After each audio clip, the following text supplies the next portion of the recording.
Ladies and gentlemen, please welcome former leader of the Brexit Party, Nigel Farage.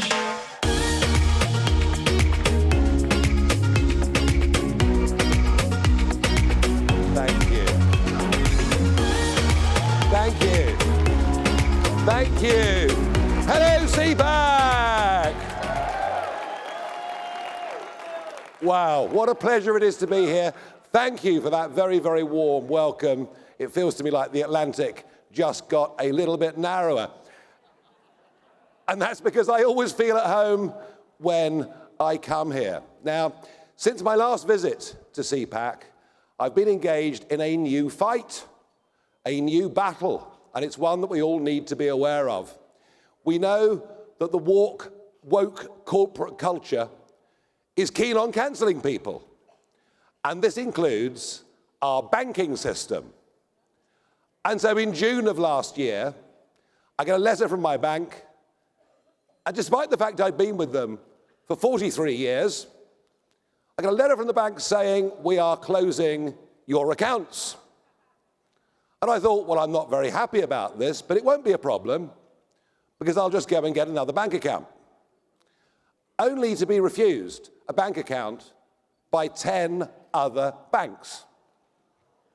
I'm beginning to think, well, maybe these people are doing their best to close me down, to force me out of the country. And I managed to get a copy of the internal documents as to why they'd made this decision. They said that I did not align with their values because I dared to question net zero.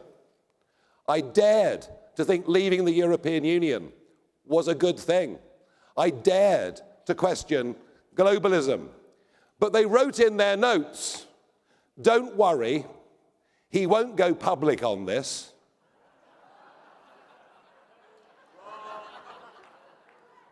Because he'll be too embarrassed to do so. Well, I tell you what, folks, they picked on the wrong bloke, didn't they?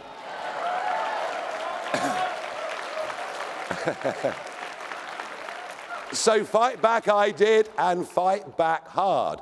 I managed to get 2 chief executive officers sacked. The share price of Britain's biggest bank fell by 35%. And we have promises from government that legislation will change. But you see, I was fortunate in the sense that I'm big enough and ugly enough, and I've got a voice, and I was able to defend myself. But there are so many others out there who don't have that voice, but who find themselves being discriminated against by a system, a corporate system that is now in bed with globalist left-wing politics. And I was fighting this not just for me, I was fighting this for hundreds of thousands of other Britons who've been closed down by the banks. And of course, that's relevant here too. Donald Trump just the other week spoke about the scourge of debanking, only to be met on Saturday Night Live, which I'm sure is a very favourite programme of CPAC attendees. And some idiot on Saturday Night Live says, what is debanking? Does it really exist? So we find on the other side denial at everything we try to expose and raise. But I am hopeful, I'm optimistic that we can get that pendulum to swing back. Because still, in all of our countries, there is a majority for common sense. We might not see that common sense if we watch CNN, or read the New York Times, or listen to many on Capitol Hill, but it's the same in every country. You get outside the capital cities, and you find a clear, solid majority for common sense. But that shift will not happen on its own. It will only happen if we, in the populist movement, make it happen by getting people to vote for our candidates in numbers that we've never seen before. And we can do this, and we will do this, And however downhearted you get, never ever forget that in the end, right through the history of mankind, and it may take time, but in the end, good always triumphs over evil. Hold that thought. Now, for me, CPAC has become an annual pilgrimage. And I love coming.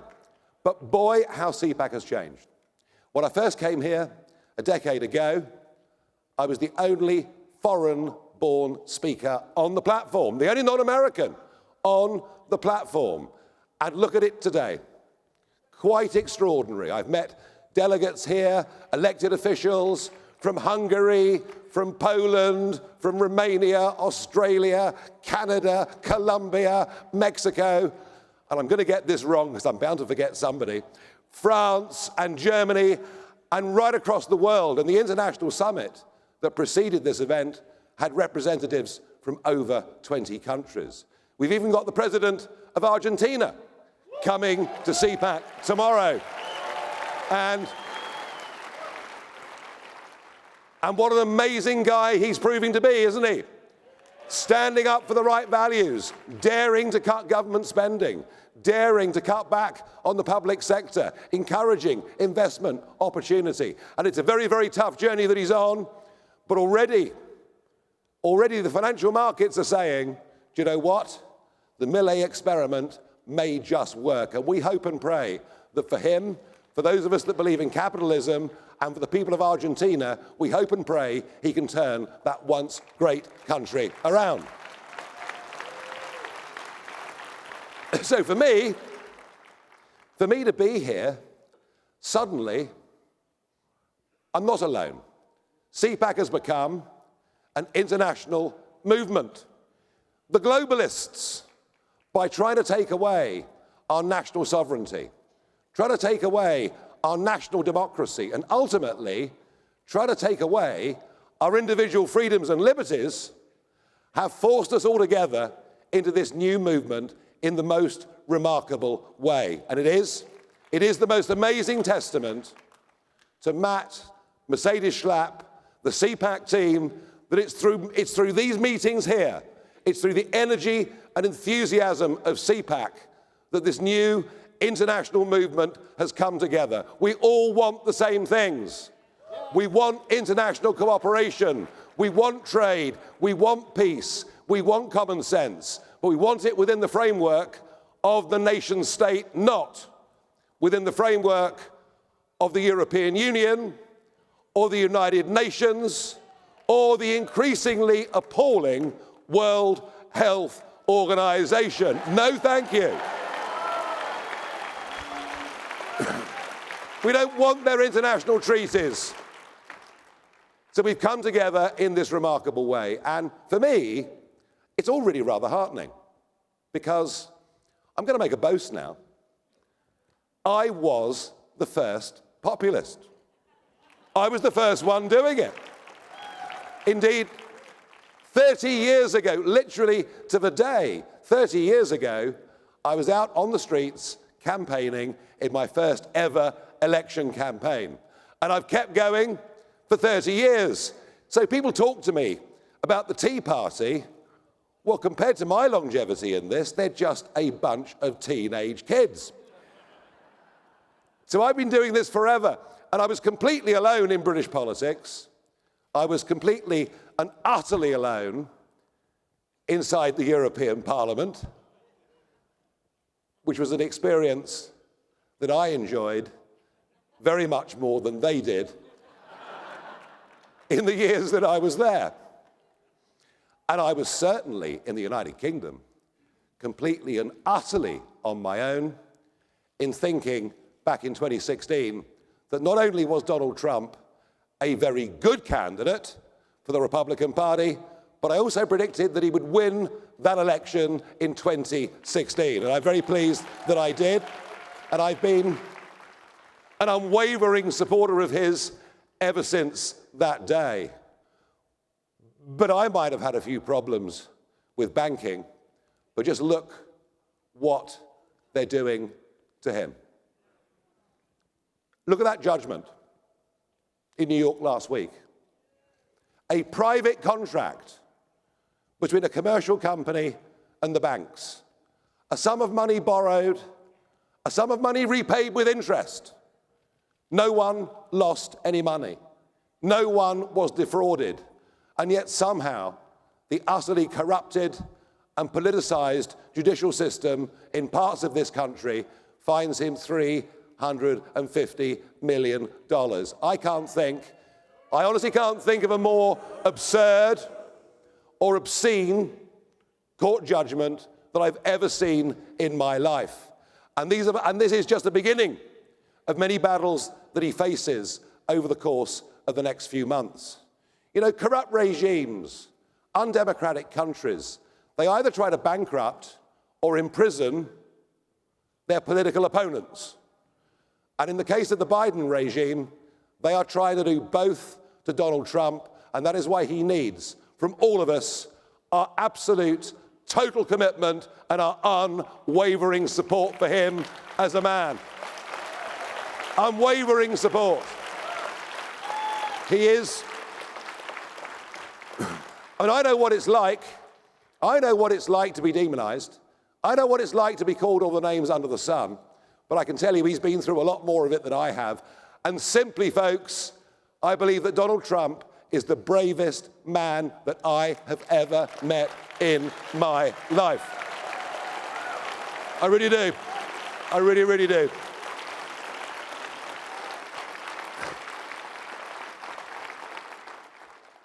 So now it's not just me in the European Parliament. There are new parties right across the continent. We've got European elections happening on the 9th of June this year. That's going to see many, many more people coming in that want to fight the globalist agenda. And it's not just me from the United Kingdom thinking Trump needs to win this election, and needs to win this election not just for America, but frankly, for the Western world, and perhaps even saving the very elements of our Western civilization that we hold dear, and we do. No, not just me, we've now got two former Conservative prime ministers, including Liz Truss, who was here, Boris Johnson as well, saying they want Trump to win the election. So on issue after issue, I used to be, what we say in English slang, I used to be Billy No Mates. I was literally on my own. I was some kind of weird outsider. And now I find those things that I fought for 30 years are becoming mainstream and becoming popular. And that is good. That is good. And I look ahead to the election that will take place this year in America. And whilst I still have some reservations about the way in which the electoral system has been cleaned up state by state, and I still have some concerns about that, I'm still in no doubt that on November the 5th, we're going to get Donald Trump back elected and in the White House. It's going to happen, isn't it? It's going to happen, isn't it? Good. Because that's what we need: belief, confidence, courage. But it can't happen soon enough. I mentioned a moment ago Western civilization. What is Western civilization? We think about what's been built, in the case of my country, for more than 1,000 years. What's been built, what's been improved upon, what's been defended by the country literally going to war. What we've been defending are the basic concepts of the family, of the nation. And what we all have to understand is the fundamental underpinning of everything that we call Western civilization is our Judeo-Christian culture. That is at the heart of who we are, of what we are. And this week in London, we've seen the consequences of forgetting that. The consequences of not having the moral courage to stand up and defend that. Whilst you've been here at CPAC and on your way here, we have seen the most disgraceful and disgusting scenes in London. Thousands of people in Parliament Square waving Palestinian flags, chants in Parliament Square and on marches through our cities that call for the destruction of Israel and, frankly, the people within it.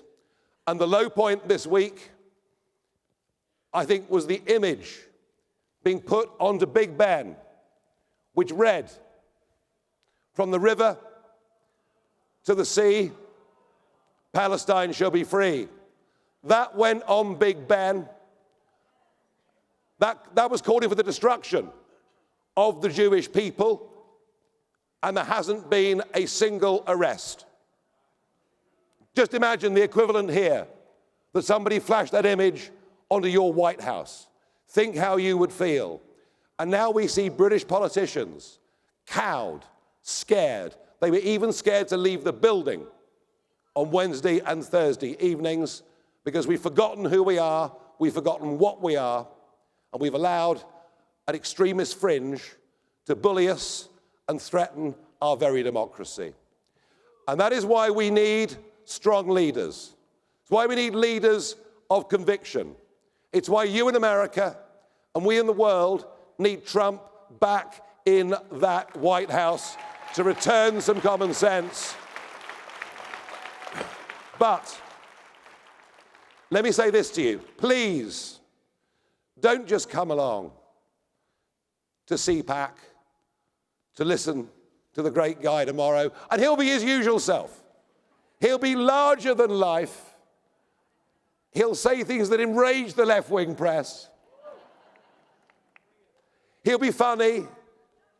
He'll be terrific. You know he will. He'll be terrific because he loves you, the grassroots movement in this country. But coming along to CPAC, enjoying the event, going to the cocktail parties, in fact, the way I'm feeling today, the endless cocktail parties that happen in the evening, agreeing isn't enough. Coming together with friends, meeting new friends, it isn't enough. If you really want this to work, and I want it to work here because it is our Western civilization that we need to start standing up and defending. For this to happen, it needs you to commit to doing more than that. You folks have got to get your walking boots on, or maybe golden sneakers. So please, I urge you, if you want the same things that we want, this election here in America affects all of us.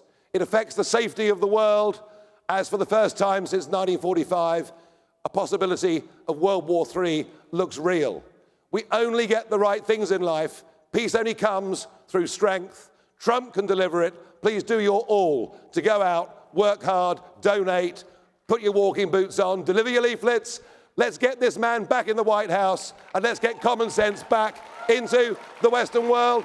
Thank you very much indeed. Thank you. Thank you. Thank you. Thank you.